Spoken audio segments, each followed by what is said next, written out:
96.7 FM WTOB. You're listening to The Wealth Guardians with Doug Ray, helping you to retire that job and keep the paycheck.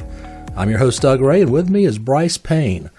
And today, we're going to be reminiscing a little bit about some folks who had some unreasonable retirement planning requests. Hey, Brice, good morning. How you doing? Good morning, Doug. Happy holidays to you. I'm doing well. How about yourself? I cannot complain. Nope.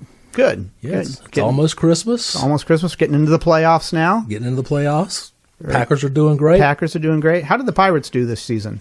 We're going bowling. Where? First time since 14. We're doing the Military Bowl. Is that right? In Annapolis, yeah. Oh, very good. Get to play Boston College. How about? And it's some of your some grounds that are dear to your heart as well. Yeah, a little bit. All right. Well, Doug, we're going to be talking about unreasonable retirement planning requests today. But before we do, we want to give a shout out to our men and women in uniform out there, whether you're a first responder or serving in the military. We know that serving any time of year is a sacrifice for you and your family, especially at this time of the year. So Doug and I, as we do every radio show, give you that figurative salute and thank you from the bottom of our hearts for making that sacrifice for the betterment of our country. And Doug, thank you for your service as well. You're more than welcome. It's my honor. Okay, so handling unreasonable retirement planning requests. Doug, you and I have been doing this for a number of years, retirement planning, and have people come in here who have either had an advisor or haven't had an advisor before. And they come in with a mixture of expectations and requests. And we're going to go over some of that today. Certainly, none of our listeners would be guilty of making unreasonable requests. But let's talk about some of the unreasonable requests we hear from others in the financial world. And we're going to explore what makes them unreasonable, and what proper expectations look like instead of those. So, Doug, the first one we're going to get to here is something that maybe we've heard before. I want to get some bigger returns with little to no risk. Yeah, boy. And I want 20% a year too, don't you? We have heard that from time to time. We have heard that. Yeah, I tell you, this bull market we've had since 2009 has spoiled people. Indeed. Yeah, they come in. One of the first things that we ask them, we've got this questions in our first meeting process, is we ask them, what do you think is a reasonable rate of return? Yep. Well, recently, most of this year, we've been getting some, double-digit return requests, like 12%. One guy came in with 20%. Yeah, well, we've had that before. We've had that on more than one occasion. Folks, let me just tell you right now, that is so outrageous. You are not going to get consistent double-digit returns every single year. To even try to do that will put you so far out on the risk spectrum, it will make your stomach churn the next bear market we get. And could devastate your retirement plans if you're in retirement and taking withdrawals from your account. One of the biggest mistakes we see people make is they come in here with portfolios that have a whole lot of risk in it. Yeah, they've been rewarded for it for the last few years, but the day is coming, and I've been warning you folks all year long. I see it in the charts. It's there. It's on the horizon. So you got to be careful with your risk, and we work very, very hard with our clients in reducing that risk. Folks, it's amazing to me. I've been doing this 33 years. Most people will have a very, very nice retirement if all you do is earn a return that outpaces inflation over time, but don't lose your money. You lose your money, and it's going to be hard to get it back. It's okay. It's acceptable to suffer some double-digit losses when you're 20 years, 30 years from retirement, maybe even 10 years from retirement, because that's the name of the game. You're trying to keep up with the market. You've taught yourself that whatever the market's getting, I want to get close to that. Okay, so you're 20 or 30, 40 years old, maybe even in your early 50s. That's an acceptable risk to take. But if you're a couple of years from retirement and the market drops 40% like it does in 2008, if you're shooting for those double-digit returns, then that means your portfolio also lost 30% or so like it did in 2008. That's going to change your retirement plans. And that's the whole reason that you're going to a financial planner in the first place, is so that your retirement plans don't change. And if your portfolio drops 30 or 40%, your retirement plans are changing, and they are not changing for the better. So you do want to make sure that your portfolio is properly aligned for risk and properly aligned so that you don't have those double-digit losses. And the sacrifice for that means that you're not going to have double-digit gains when the market is going up 15%. You're probably not going to get 15% as well. You know, Brice, you have, I think, a very good analogy that you tell clients. It's a football analogy. Okay, I do. That I think really turns the light bulb on for people. Would you go ahead and talk about the offense and the defense? Yeah, you bet. So you know me, Doug, when I am prone to using analogies or metaphors when speaking with people about what it is we do with retirement planning. And people who want to get gains in their portfolio, I liken that to the offense side of a football game. You go down, you march down the field, your team gets 7 points. Great.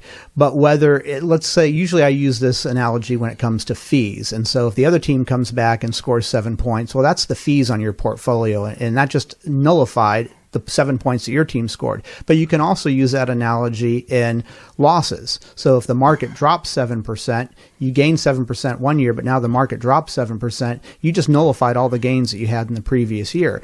You want to design a portfolio, at least in retirement, where you are not having the same losses as what the market has. That's the name of the game when you're in retirement or close to retirement. That is not necessarily the name of the game when you're 20 years out.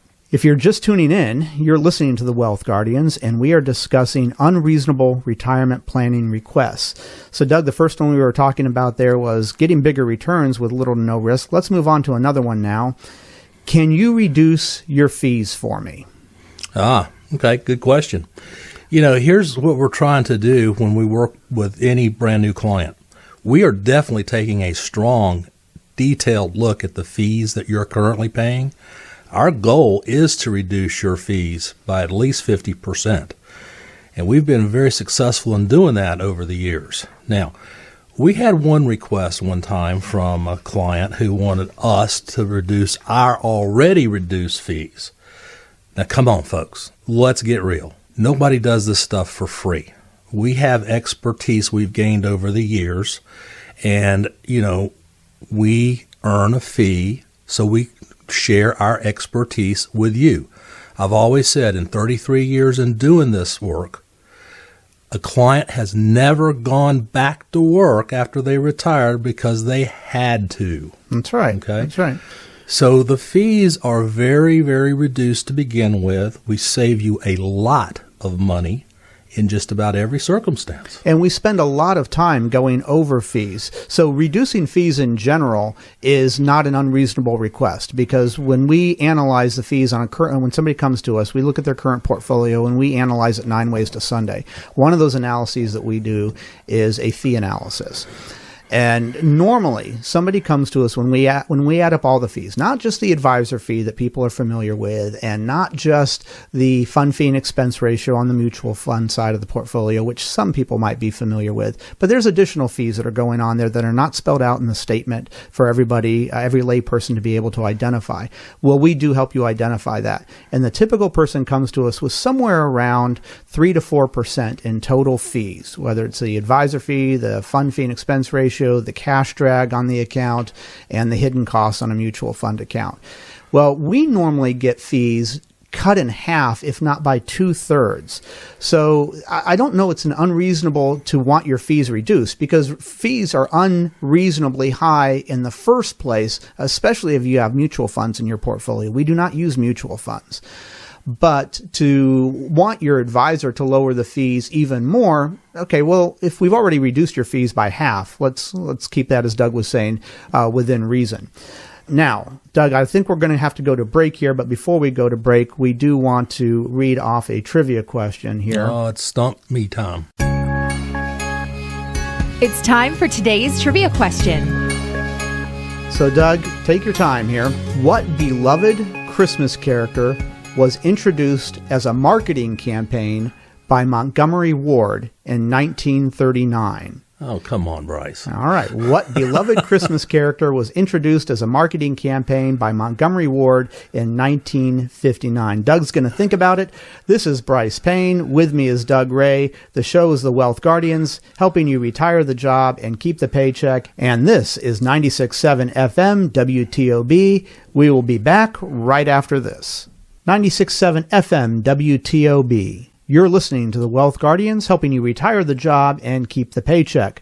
I'm Brice Payne, along with Doug Ray, and today we're talking about unreasonable retirement planning requests. If you are 5 to 7 years from retirement and you want to confirm that you're making the best decisions for your retirement, well, I've got good news for you. We offer a no-cost, no-obligation retirement plan review to see if we can help you retire the job and keep the paycheck. But the ball's in your court. You have to reach out to us, and our phone number is 336-391-3409. That's 336-391-3409. It's time to get Doug's best guess on today's trivia question. Now, let's see if we stumped Doug. Before we went into the break, we asked Doug and all of you out there, what beloved Christmas character was introduced as a marketing campaign by Montgomery Ward in 1939. Doug? Now, we're talking unreasonable request. I think this is an unreasonable request. You think what? 1939. Montgomery Ward doesn't even exist anymore. No, they don't, but that's beside the point. This beloved Christmas character still does. If you're bent on me giving you a clue, what beloved Christmas character was introduced as a marketing campaign by Montgomery Ward in 1939? Oh, my goodness gracious. I don't have a clue, so I'm going to guess Rudolph. Wow. How about that, folks? Blind squirrels and acorns.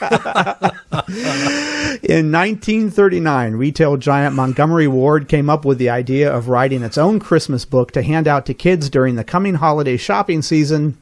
That task fell to copywriter Robert May, who took inspiration from his daughter's love of reindeer at the zoo, as well as his own childhood as a small, shy kid who was never invited to play sports. More than 2 million copies of the original Rudolph the Red-Nosed Reindeer illustrated booklet were distributed in 1939, and the character instantly became a beloved part of American Christmas lore. And if you were listening last week, you know our trivia question last week was also based around Rudolph, and it was Gene Autry's song that was the first one to record that song and helped introduce or helped make Rudolph even more legendary. Very good, Doug. Even a blind squirrel. Hey, to this day, that's still my favorite Christmas story. There you go. All right, so as we said, we're talking about unreasonable retirement planning requests. In our first segment, we talked about people wanting bigger returns with little to no risk. And can the advisors reduce their fees for them specifically? What we're talking about next year is, how can I get out of paying taxes on the money in my IRAs and 401ks? Haven't we heard that one a lot? Quite a bit. Yeah. The short answer, no. You can't. You can't do it. Now, legally. Yeah. What you can do, I'll talk about that in a second, too. Boy, yes. I have seen some gimmicks over my time. Let's do that. What you can do is you can start planning now to prevent future taxation on the growth of your IRAs. How would somebody do that, Doug? Well, if you've listened to this program anytime at all, we're big proponents of Roth accounts. Yes. So you can start a planning process to do Roth conversions. We have the software available. We do this with our clients all the time. It's called a bracket bump technique, and all you do is you simply look at the tax bracket you're currently in, figure out how much capacity or space you have before going into the next marginal bracket, and convert up to, but not into, that bracket. Because an IRA to Roth conversion is a taxable event. It's a taxable event. But then now you've paid the tax on it, and it's going to grow tax-free, and it's going to come out tax-free. So we can't get somebody out of paying taxes altogether whenever they take money out of their IRA. But what we can do is help you figure out not just how much you can convert in a given year, but we also plan ahead and figure out either when you're retiring or when you're planning to file for Social Security. There are key years to do this, and there are key years not to do this. And the average person probably wouldn't have much of an idea of, is this year a good year for me to do IRA to Roth conversions, or is next year, or is the year after that? We've got the planning software that looks ahead and tells you, not this year, not even next year, but 2024, look what tax bracket you're going to be in at that point because you're retiring or you're semi-retiring. That's when we start. So instead of paying 22% taxes on that IRA to Roth conversion, now we can pay only 12% on that conversion. That's a savings of 10%. Absolutely, that helps. Makes perfect sense because if you're a pre-retiree, you're probably making the most money you've ever made in your life. So your tax bracket's higher. Wait till you retire, then you're going to have several years before the RMDs have to come out, and you do the conversion in a lower tax bracket. You know, the phrase I like that just, to me, just make all the sense in the world. Would you rather pay tax on the seed or the harvest? Right. Simple as that. Obviously, you'd rather pay tax on the seed. No question. You know, I got to tell you this story. Yeah, please do. I know what you're going to talk about. This is a good story. About 20 years ago, there was this scheme about getting out of having to pay taxes on your 401k or your IRA. And what it was basically you would roll the monies into an IRA that was invested into a specially designed annuity. Okay? Now, the special design is this. Once it got into this annuity, the insurance company would reduce the contract value by about 90%. Then you would take the money out of the annuity, pay tax on the 10%, and then a year later, it would magically restore itself back to its original 100% value.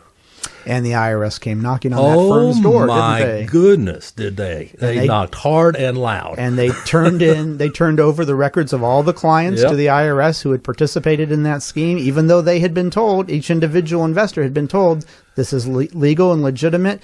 The IRS didn't feel that was exactly the truth and came knocking on those individuals' doors as well. You know, and full disclosure, I looked at that hard because it seemed to make some sense to me. But there was just something there that just didn't quite feel right. And thank God I stayed away from that. Very good. Very good. If you're just tuning in, you're listening to The Wealth Guardians, and we're discussing unreasonable retirement planning. So, Doug, we were just talking about how can I get out of paying taxes on the money in my IRAs and 401ks? Short answer, you can't, but there are ways to lessen or lower your tax obligations to the IRS and Uncle Sam. The next one we're going to talk about is, can you just do it for me?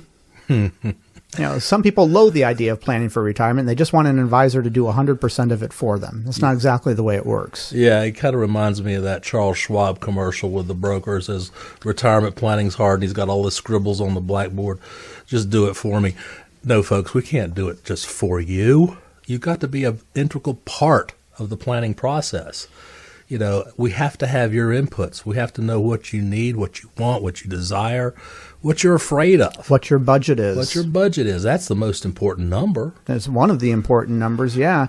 There's a lot of planning that goes into retirement planning. There's a lot of numbers that are floating around in our software, and we've got to understand each of those numbers. And I would say, just as we just mentioned, one of the biggest things that people come to us with when they hand over all of their documents and all of their receipts and whatnot, and they want to understand, are they okay to retire now, or how much longer do they have to work, or how much can they spend in retirement? One of the biggest things that we need to understand is the budget. We get people in here who apparently, I don't know exactly how they do it, but apparently they get by on about $1,400 a month. Power to them. If they are that tight with their money and that they're living the type of life that they want to, great. We've got other clients who come in here who are spending $13,000 a month in retirement. If you've done a good job of savings, maybe you've got a pension or some really good Social Security numbers there to back that up, then power to that as well.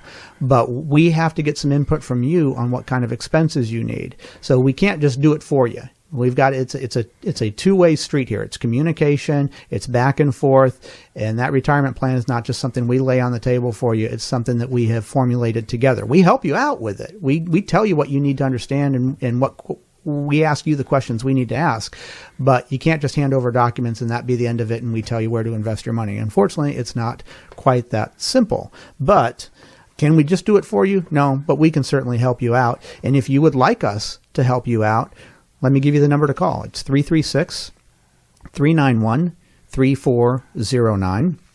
336-391-3409. Doug and I would love to sit down with you and introduce ourselves and what it is we do and see if there's a way that we can help you plan to retire the job and keep the paycheck, or more specifically, see if you're ready for retirement or what might still need to be done to help you prepare for retirement. There's no cost or obligation for our planning process other than your time of coming in and sitting down with us. But you do have to pick up the phone and give us a call, 336-391-3409. You can also visit us at www.thewealthguardians.com. Now, Doug, the next one we're going to go into here is what stock or sector is going to do the best this year? In other words, crystal balling it. Yeah, what's the hot stock pick? What's the hot stock pick? I can't tell you how many times I've been asked that question. And what question have we gotten most this year? Because sometimes people won't say, what is it? They will say, how about this? How is this going to do this year? And the one that we've gotten most this year is Bitcoin. Oh yeah, Bitcoin. Bitcoin is a big. And your wrist. What's wrong with your wrist? That's another question I get is whenever I shake somebody's hand, what's up with your wrist? You hurt your wrist? I wear a brace on my wrist during business hours for the typing and whatnot. We don't need to talk about that. So crystal balling it, Doug. What stock or sector is going to be the best this year? Folks, that is not a financial planning question. No, it's not. And that might be something you'll ask a stockbroker or what used to be stockbrokers back in the day. But it's not our cup of tea. We don't do that. I can't tell you how many times I've told people we do not chase the S&P 500 for return. We build out retirement plans that are designed to get you to and through retirement, maintaining your standard of living without running out of money. And that doesn't mean filtering them with hot stock picks or Bitcoins or anything like that. Now, I'm not opposed to Bitcoin. Right. And we get asked a lot of times, should I own gold and silver? Well, yeah, I think so. That plays an integral part of a portfolio. Absolutely. Sure. But just saying, hey, ABC stock is going to be the best one for 22. That is simply, without being too gruff here, that is simply not a financial planning question. As Doug said, that might be a broker question, but that is not a financial planning question. Doug and I are trying to create a portfolio that'll get somebody through 20, 30 years of retirement. What stock is going to do best this year? If you've got some play money put aside, we can tell you where to look and you can try your dice at that, but that should not be part of your retirement plan. Well, I will tell people this, and I've done so many times. If you want to trade some on your own, great, more power to you, but learn how to do it. And I can show you some courses and some ways to learn how to trade using technical analysis. At least you have half a chance to make some money doing it that way, instead of just, reading some stupid article and picking ABC stock. That's absolutely correct. But folks, let's take a minute here and just describe what our financial planning process is like. It's usually a 4-meeting process. Sometimes that can go a little shorter. Sometimes it can go a little longer. There's no cost or obligation for it. But our first meeting is the discovery meeting. That's where we're asking you all the questions as retirement income certified professional fiduciaries that we have to ask you, so we understand everything that's vital to your working financial plans. In the second meeting, we run a number of different analyses on your current portfolio. We do a risk analysis, a risk tolerance analysis, a Social Security analysis, a fund analysis, and a fee analysis. Basically, what that's doing is taking a 360-degree walk around of your current portfolio to see what we're working with, to see where the strengths are, to see what might still need to be addressed as a weak link. If there are some weak links in there, then in the third meeting, we were going to have put together some recommendations on how to improve your portfolio so it's got a better shot of serving your goals and objectives in retirement. We're going to go into detail on what our recommendations are. And just so we're doing apples to apples comparisons, we're going to do a fee analysis and a risk analysis. Just like we did on your current portfolio, we're going to do that on our recommendations as well. And we're going to show you how much better or likely better your portfolio will perform for you over the long haul in retirement than your current portfolio. Then in the fourth meeting, we're going to put together a binder for you with about 11 reports that we will have done through the second through fourth meeting. And that's yours to take away and read it to your heart's content. And if you decide you want to implement our plan, then we can help you implement it. But all of that is at no cost or no obligation, but you do have to pick up the phone and give us a call. And our number is 336-391-3409. That's 336-391-3409. You can also find us at thewealthguardians.com. Folks, I want you to have a great holiday out there this week and next week. This is Brice Payne. With me is Doug Ray. The show is The Wealth Guardians, helping you retire the job and keep the paycheck. And this is 96.7 FM WTOB.